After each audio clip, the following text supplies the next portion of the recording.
B2. Īsa pamācība mīlēšanā.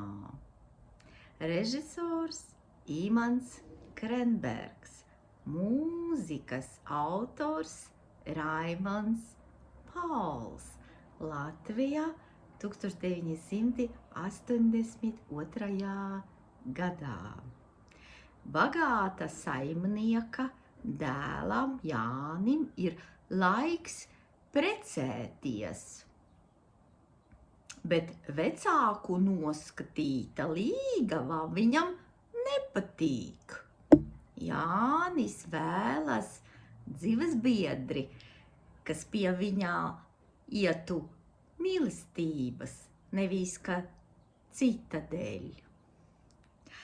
Pretendentes ir dažādas, skaistas, čaklas un krietnas. Tomēr atrast īsto un vienīgo nav nemaz tik viegli. Daudzās grib apprecēt bagāto Jāni un izmanto dažādas viltības, lai liktos labākas nekā ir patiesībā. Tāpēc Jānis izliekas, ka klausoties baznīcas zvanus, paliek gandrīz kurls.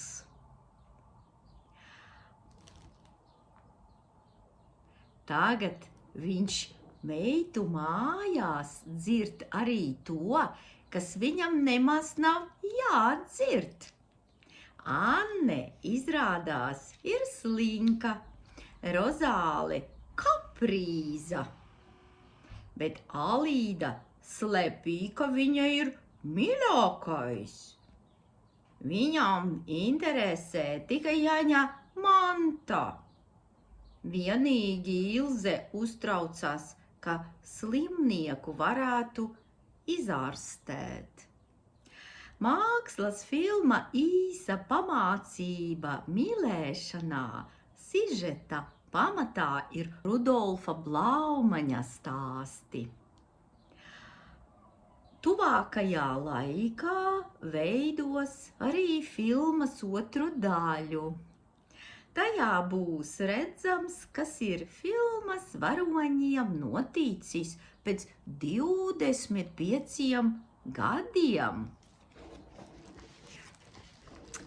Nu tad lūdzu lasiet tekstus un atzīmējiet, kurš no apgalvojumiem par tiem ir pareizs. Ja? Pirmais apgalvojums. Jānim ir grūtības izvēlēties labu sievu, jo meita slepī savas sliktas īpašības. Jums jāatbild jā vai nē. Ja? Otrais. Lai atrastu vislabāko sievu, Jānis izliekas, ka slikti redz. Otrais. Trešais. Jānis visvairāk vēlas, lai viņā nākamā sievā būtu bagāta. Tā ir trešais. Lai veicas. Atā.